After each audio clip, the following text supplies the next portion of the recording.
इस कार्यक्रम के पुण्यार्चक हैं संस्कार सागर पंचपलियती इंदौर।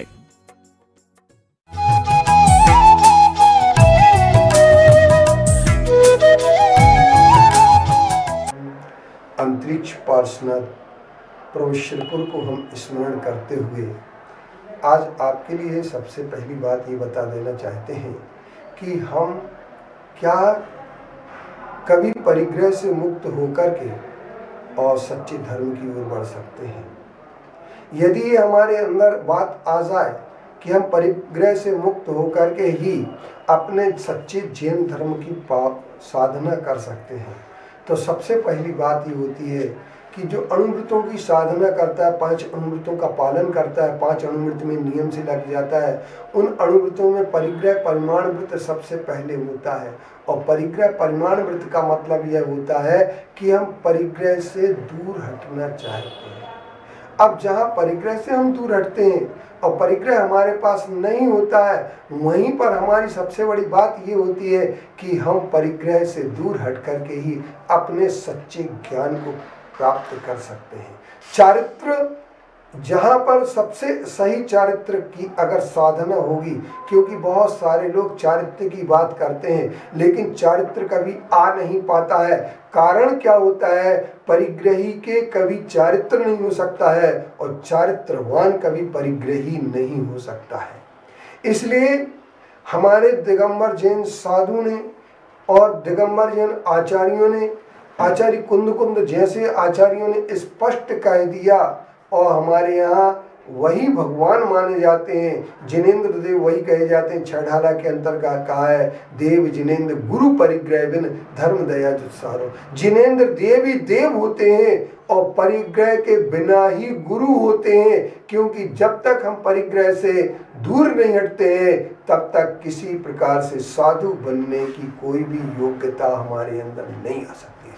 अगर हमें साधु बनने की योग्यता प्राप्त करना है और यदि चारित्र, निर्मल चारित्र प्राप्त करना है, बहुत सारे लोग कहते हैं कि कपड़े में भी चारित्र प्राप्त हो जाएगा। कुछ लोग कहते हैं कि अंदर के परिणामों में निर्मलता होना चाहिए, मूर्छा नहीं होना चाहिए, चारित्र तो अपने आ जाएगा। लेकिन यह ध्यान रखना, जब तक कि बाह्य परिग्रह होगा तब तक अंतरंग परिग्रह छूटने वाला नहीं है। तो कई लोग कहते हैं बैल, भैंस, गाय आदि के बाह्य परिग्रह तो नहीं होता है, तो उनके अंतरंग परिग्रह कैसे होता है? एक याद रखना, उनके बाह्य सारी की सारी चीज़ों को प्राप्त करने की इच्छाएं अवश्य होती हैं। कोई ये कहे कि बाह्य परिग्रह के रहते, जैसे नारियल की नरेटी रहते, कभी भी नारियल के ऊपर के गोले का कालापन नहीं जा सकता है। पहले नरेटी टूटेगी तभी उसके कालापन जाएगा, और यदि नरेटी नहीं टूटेगी तो कालापन जाने वाला नहीं है। अब हम ये बात कह सकते हैं कि हमारे लिए एक विचार करना है, हमें एक चिंतन करना है कि हम किस प्रकार से परिग्रह से मुक्त हो करके आत्मा के कल्याण की ओर बढ़ सके। क्योंकि एक ध्यान रखना, सूत्र पौहण में आचार्य कुंद देव ने कहा है, जो परिग्रही की पूजा करता है वह नियम से पतन को प्राप्त होता है। एक परिग्रह की पूजन करने वाला पतन को प्राप्त हो जाता है।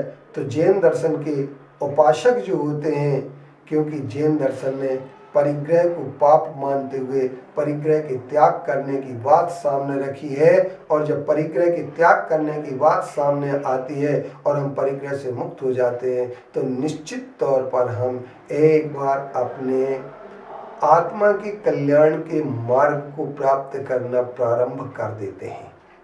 और यदि परिग्रह से हम एकत्रित करते चले जाते हैं, बहुत सारे वाहन, बहुत सारा धन, दान, दासी, दास, कुपवाण, ये जो 10 प्रकार के परिग्रह, बाह्य परिग्रह होते हैं, इनमें यदि हम लगे रहते हैं, क्षेत्र, वास्तु, हिरण्य, स्वर्ण, धन, धान, दासी, दास, इनके प्रमाण नहीं करते हैं, और कुपवाण, कपड़े, बर्तन, इन सब को लेकर के चलते हैं, तो साधु नहीं बन सकते हैं।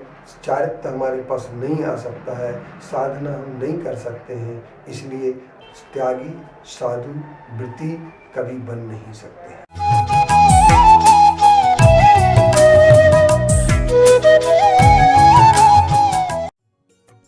इस कार्यक्रम के पुण्यार्चक थे संस्कार सागर पंचपालियाती इंदौर।